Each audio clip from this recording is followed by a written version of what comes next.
폐암은 아직도 많은 사람들이 흡연자의 병이라고 생각합니다. 하지만 최근 담배를 피우지 않는 사람에게서도 폐암이 발견되는 경우가 점점 늘고 있습니다. 특히 별다른 증상 없이 건강검진에서 우연히 발견되거나 이미 상당히 진행된 뒤에야 알게 되는 사례도 적지 않습니다. 더 문제는 이 병이 시작되는 순간조차 우리는 거의 느낄 수 없다는 점입니다. 조용히 시작해서 눈치채기 어렵게 진행되는 병. 그래서 더 위험한 병, 폐암. 지금 이 순간에도 당신의 폐에서는 아무 일도 없는 걸까요?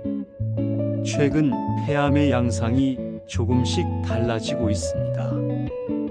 과거에는 폐암하면 대부분 흡연을 먼저 떠올렸지만 요즘은 담배를 피우지 않는 사람에게서도 폐암이 발견되는 경우가 늘고 있습니다. 그렇다면 왜 이런 변화가 나타나는 걸까요? 전문가들은 그 원인 중 하나로 우리가 매일 마주하는 환경을 이야기합니다. 먼저 대기오염입니다. 미세먼지와 초미세먼지는 입자가 매우 작기 때문에 호흡을 통해 폐의 깊숙한 곳까지 침투할 수 있습니다. 이 물질들이 폐에 쌓이면서 염증을 유발하고 장기간 노출될 경우 폐 건강에 영향을 줄 수 있는 것으로 알려져 있습니다.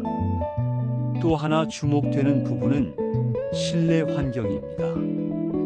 특히 요리할 때 발생하는 연기나 기름에서 나오는 미세 입자 역시 폐에 부담을 줄 수 있습니다. 환기가 충분하지 않은 공간에서는 이러한 물질들이 축적될 가능성이 있습니다. 그리고 간과하기 쉬운 것이 바로 간접 흡연입니다. 본인이 직접 담배를 피우지 않더라도 주변에서 발생하는 담배 연기를 지속적으로 흡입하게 되면 폐암 위험이 증가할 수 있다는 연구 결과들이 보고되어 있습니다. 다만 이러한 요인들이 모두 폐암의 직접적인 원인이라고 단정할 수는 없지만 여러 연구에서 위험을 높이는 요소로 지목되고 있는 것은 분명합니다. 결국 중요한 것은 흡연 여부와 관계없이 우리가 매일 노출되는 환경이 폐 건강에 영향을 줄 수 있다는 점입니다. 그래서 지금부터는 내가 숨 쉬고 있는 공기와 생활 환경을 한 번쯤 돌아볼 필요가 있습니다. 우리가 아무 생각 없이 쉬고 있는 이 숨은 사실 굉장히 정교한 과정을 거쳐 이루어집니다. 공기를 들이마시면 공기는 코와 기관을 지나 점점 더 가느다란 길을 따라 폐 속 깊은 곳으로 이동합니다. 이 길을 기관지라고 하는데 나뭇가지처럼 계속 갈라지면서 점점 더 작은 구조로 나뉘게 됩니다. 그 끝에는 폐포라는 아주 작은 공간이 있습니다. 이 폐포는 우리 폐의 가장 중요한 기능을 담당하는 곳입니다. 폐포의 표면은 모세혈관으로 촘촘히 둘러싸여 있는데 이곳에서 우리가 들이마신 산소는 혈액으로 전달되고 반대로 몸에서 나온 이산화탄소는 폐로 이동해 밖으로 배출됩니다. 이 과정이 바로 우리가 생명을 유지하는 데 필수적인 가스 교환입니다. 놀라운 점은 이 폐포의 개수입니다. 사람의 폐에는 약 3억 개 정도의 폐포가 있는 것으로 알려져 있는데 이를 모두 펼치면 테니스장 한 면적에 가까운 넓이가 된다고 합니다. 그만큼 넓은 표면을 통해 우리 몸은 효율적으로 산소를 받아들이고 있는 것입니다. 하지만 문제는 이 구조가 매우 섬세하다는 점입니다. 미세먼지와 같은 아주 작은 입자들은 이 깊은 폐포까지 도달할 수 있고, 한번 들어온 물질은 쉽게 배출되지 않고 쌓일 수 있습니다. 그래서 폐는 조용하지만 동시에 매우 취약한 기관이기도 합니다. 지금 이 순간에도 쉬고 있는 숨, 그 안에서 우리의 폐는 끊임없이 생명을 유지하기 위한 일을 하고 있습니다. 폐암이 특히 무서운 이유는 단순히 치료가 어렵다는 데 있지 않습니다. 가장 큰 문제는 이 병이 너무 늦게 발견되는 경우가 많다는 점입니다. 폐는 통증을 느끼는 감각이 거의 없는 기관이기 때문에 초기에는 특별한 이상 신호를 느끼기 어렵습니다. 실제로 많은 환자들이 기침이나 통증 같은 뚜렷한 증상 없이 우연한 검사를 통해 발견되거나 이미 병이 상당히 진행된 뒤에야 알게 되는 경우가 많습니다. 문제는 여기서 시작됩니다. 폐암은 진행 단계에 따라 치료 방법과 예후가 크게 달라지는데, 초기에 발견되면 수술만으로 치료가 가능한 경우도 있지만 병이 진행될수록 치료는 훨씬 복잡해지고 완치를 기대하기 어려워질 수 있습니다. 특히 다른 장기로 전이된 상태에서 발견될 경우에는 수술이 어려워지고 항암 치료나 방사선 치료가 중심이 되면서 치료 과정 자체도 길고 힘들어질 수 있습니다.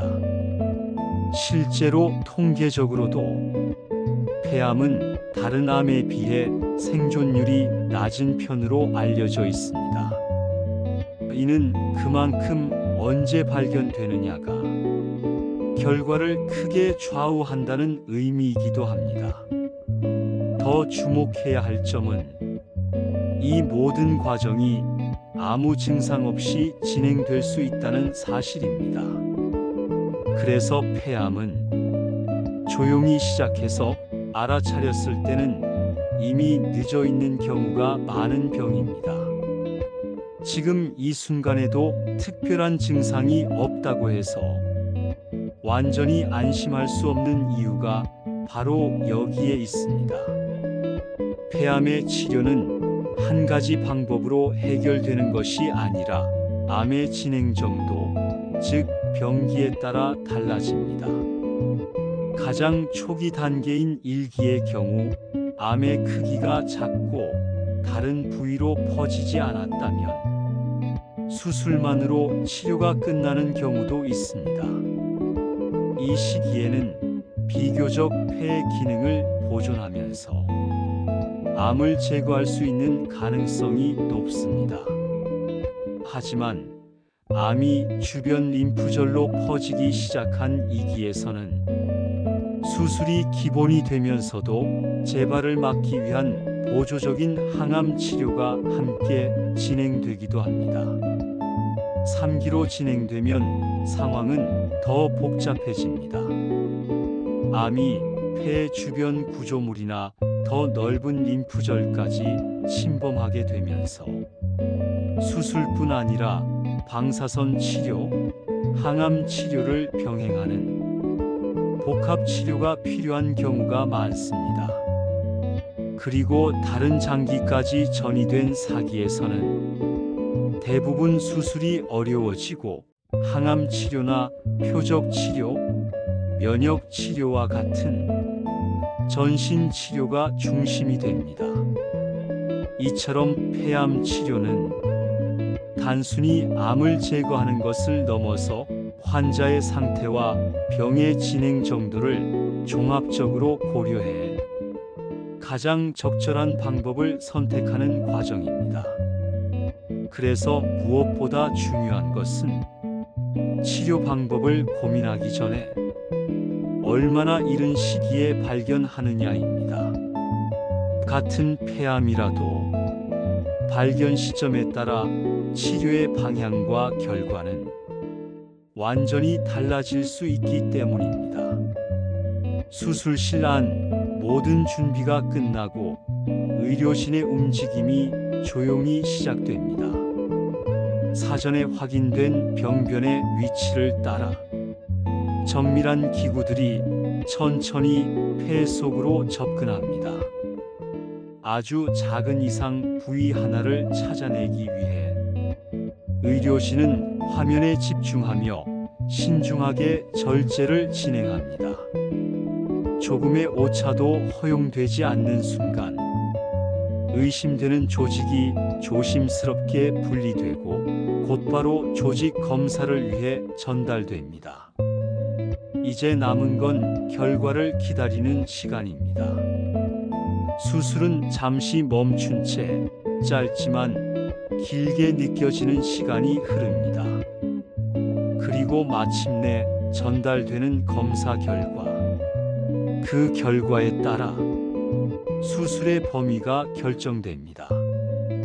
만약 암이 아니라면 지금의 절제로 수술은 마무리되고 암으로 확인될 경우에는 주변 조직과 림프절까지 추가로 절제하는 다음 단계가 이어집니다.